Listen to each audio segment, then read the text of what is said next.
What is up, everyone? Darkside Phil here, and welcome to my playthrough of Metal Gear Solid 3 Snake Eater. Now, what I'm to understand, okay, is that since I am playing the HD re-release, collection version of this game, that this is actually a remake not of the original Metal Gear Solid 3, but of Subsistence, which was the slightly improved version, and I guess that was also the case for when I played Metal Gear Solid 2. But a lot of people say that Metal Gear Solid 3 is the best game in the entire series. They feel it was like, the best gameplay combined with the great story and backstory that everyone had been interested in and wanted to know about.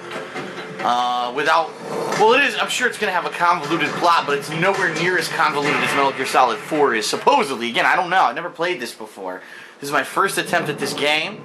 A lot of fans, since I played Metal Gear Solid 2, have been anticipating this. So without further ado, I say we jump right in, and let's enjoy Metal Gear Solid 3 Snake Eater. I can't wait to eat some delicious snakes. They sound great. Bite their fucking heads right off. Suck the juices out. Actually sounds kind of gross now that you think about it. Alright, Kojima. Alright, Kojima's name appeared 13 times in the credits of Metal Gear Solid 2. How many times do you think it'll appear in the credits of Metal Gear Solid 3? I guess we'll have to see. Ooh. I'm gonna CQC your ass, bitch. Look at this. Oh! Okay. Let's go into options. Blood on. Captions are on. Real-time cutscenes will be full screen. Okay. What the fuck is special? We'll forget that. Alright, new game. This actually has the original Metal Gear and Metal Gear 2 Solid Snake, which I didn't even know. It has the original 2 NES games on it. Wow. Okay. Now what the fuck? How am I supposed to know what to pick?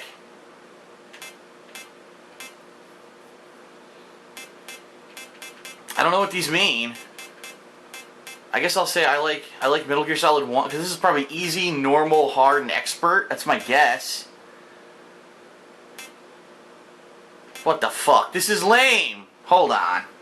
I'm looking in the instruction booklet to see what this is supposed to mean, because I know I don't want to pick a harder version than I want to play, but of course the game has to be stupid and give you fucking menu things like this that don't make any sense. Fucking assholes. I'm looking in the instruction booklet. Does it even mention this? No. Nope. No, not at all. Nope. Worthless instruction book. Okay. Well, let's just go with this one. Oh. Wait, what? Let's say I like Metal Gear Solid 3 then. Maybe that's a different control layout. I guess that's what I'm guessing. Oh my god, very easy, normal, hard, extreme, and European extreme. The game ends when you get seen by an enemy. Holy shit. That is fucking extreme. Let's do normal. I guess those were control scheme selections. Not that you would fucking know that, Kojima. You fucker. Alright. I'm gonna calm down. After the end of World War II. Oh, okay, Snake, you say it. Split into two. East and West. This marked the beginning of the era called the Cold War. Oh boy. Here we go. The most exciting war in history. Where nothing happened.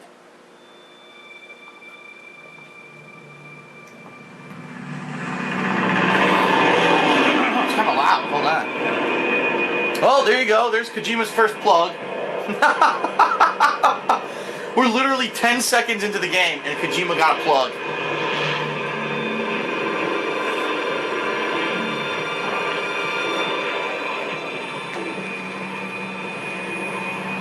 Brian Cummings. I'm Brian Cummings. He's got a foxhound symbol on the side of the plane. Altitude 30,000 feet. Approaching Soviet airspace. 20 minutes to drop off. Commencing internal depressurization. Equipment check. Arm main parachute. All right. How do you arm a parachute? Drop zone still showing a high pressure mass. Cam okay. Good. We've got high visibility.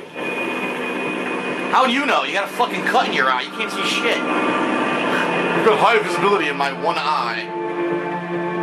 A stogie, very nice. Put out that cigar. Fuck you. Connecting oxygen hose to interior connector. I'm fucking... Put on your mask. I'm Snake, you son of a bitch. Smoke what I want. Look at him trying to order him around. CQC this fucker. Does this panty waste know what he's doing? Panty waste. Approaching release point. 10 minutes to drop off. Hey, are you deaf? He said put out the cigar and put on your mask. Fuck you. I'm David Hayter, bitch.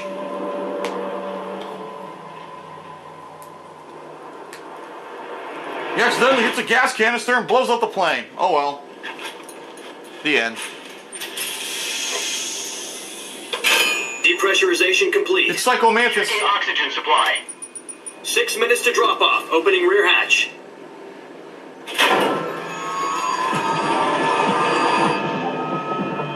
What the fuck? What was that flash? Sunrise. Dun, dun, dun, dun.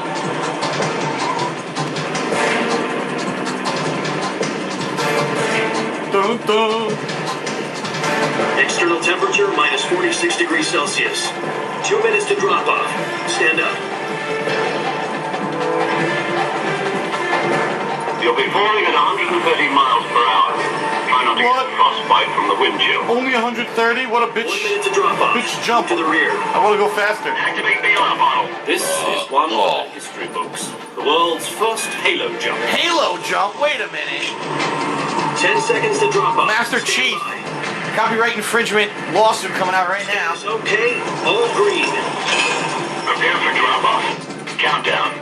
5, 4, 3, 0, go! Just kidding. Spread your wings and fly. God be with you.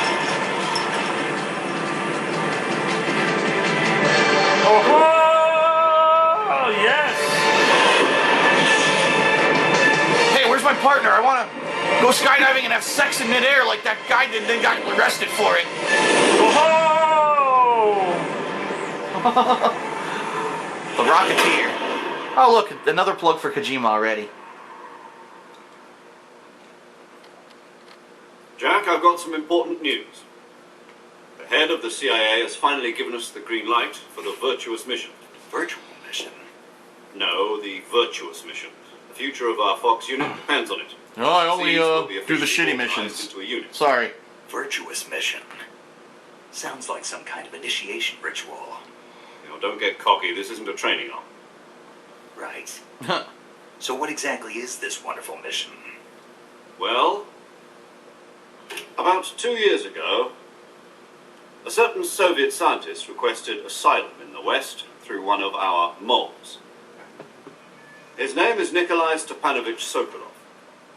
Here's an upskirt shot of him. B754 Did you show a design fucking underneath bureau shot? What the hell was Soviet's that? Top secret weapon research facilities, and the East's foremost expert on weapons development. And monocles. Sokolov. Isn't he that famous rocket scientist? The very same. On April the 12th, 1961, the Soviets achieved the first manned spaceflight in history. The Earth was blue, but there was no God. Well spoken. Wow. Well The spoken. rocket I was going to say, carried how Yuri overdramatic. to orbit was the A1, known as the Vostok rocket. Sokolov is said to be the man most responsible for the multi-engine cluster used in that rocket. Aha. After Gagarin's flight, Sokolov left rocket development to become the head of the newly established design bureau. Oh, so he started designing Lowly technician fabulous head of the interiors. Design Bureau. That's quite a And nice success spreads story. for So your what living room. wanted effect? It seems he'd become afraid of his own creations. Afraid. Yes, because we all know that Put rockets a are very crisis in dangerous. conscience. And for that, he left his country and his family behind and went over the fence. Not exactly. One of his conditions was that his family was also to be taken safely to the west. We used a mole to get the family out first, and succeeded in sneaking Sokolov over the Berlin Wall shortly afterwards. I was the one who conducted the operation. The security on the eastern side was still full of holes back then. Then what?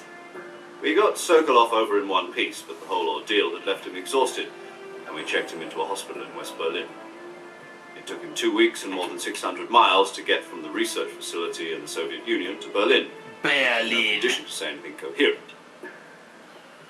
And it was only a week later that we had something much bigger on our hands. Uh-oh. The Cuban Missile Crisis. Dun dun dun. October the 16th, 1962, President Kennedy received word that the Soviets were in the process of deploying intermediate-range ballistic missiles in Cuba. The President demanded that the Soviets dismantle and remove the missiles. Yeah, that worked At the well. time, he announced a naval blockade to prevent further missile shipments from reaching Cuba. But the Soviets didn't back down, instead placing their armed forces on secondary alert. Soviet transport ships carrying missiles continued to force Cuba. What was he saying? Hubba, hubba, hubba, hubba. On alert for an all-out nuclear war, frantic negotiations were conducted through the UN's Emergency Security Council and unofficial channels to end the hair-trigger standoff. Finally, on October the 28th, the Soviet Union agreed to remove its missiles from Cuba, and so the world avoided a nuclear holocaust. But in order to get the Soviets to pull their missiles out, we had to make a deal. You mean the one where the U.S. agreed to remove its IRBMs from Turkey? No. The Jupiter IRBMs deployed in Turkey Fuck were you. obsolete, and we were going to get rid of them anyway. They had no strategic value whatsoever to either the US or the Russians. The Turkey deal was a ruse, a cover story that was fed to the other intelligence agencies around the world. So what did the Russians really want? Sokolov. 6. They wanted us to return Sokolov. Oh, wow. He's that important, You huh? mean the Soviets pulled out of Cuba just to get their hands on Sokolov? That's right. What the hell was he working on? At the time, we had no idea. We were running out of time. Now we know he developed Either give Viagra. Sokolov or risk full-scale nuclear war. In the end, we had no choice. Those dicks had to stay hard, goddammit. Khrushchev's demand. The next day, I got Sokolov out of the hospital, handed him over to agents on the eastern side. Sokolov kept on screaming, "Save me," until he disappeared from my sight. Huh. He was eaten shortly afterwards. Then, a month ago, we received some new information from one of our moles. About Sokolov? Yes. He was taken back to the research facility and forced to continue working on the weapon in question under KGB supervision. What's more, it's on the verge of completion. So what kind of weapon is it? Something to do with space rockets? No, missiles. Same technology. I guess you're right. We don't know the details, but it appears to be a new kind of nuclear device. Dun dun For half a year dun. now, the Soviets have been conducting frequent nuclear tests at Semipalatinsk. Something to do with the weapon, I assume. We're talking about a secret weapon so big that Khrushchev was ready to pull out of Cuba to get it back. Is Sokolov still in the facility? No, according to our intelligence, he's in Selinoyarsk, a place in the mountains about 3 miles to the west. Developing the next wave of penis pumps. The Virgin Cliffs. Virgin Cliffs. Nice name for a virtuous mission. They moved him there just recently. Why? Apparently, they're conducting a field test of the weapon, but it's our best chance to get him back. This mission would never have been possible if he was still in the research facility. This is our last chance. Sokolov must have known that too when he contacted us. So what's to stop them from putting the missiles right back in Cuba if you do this?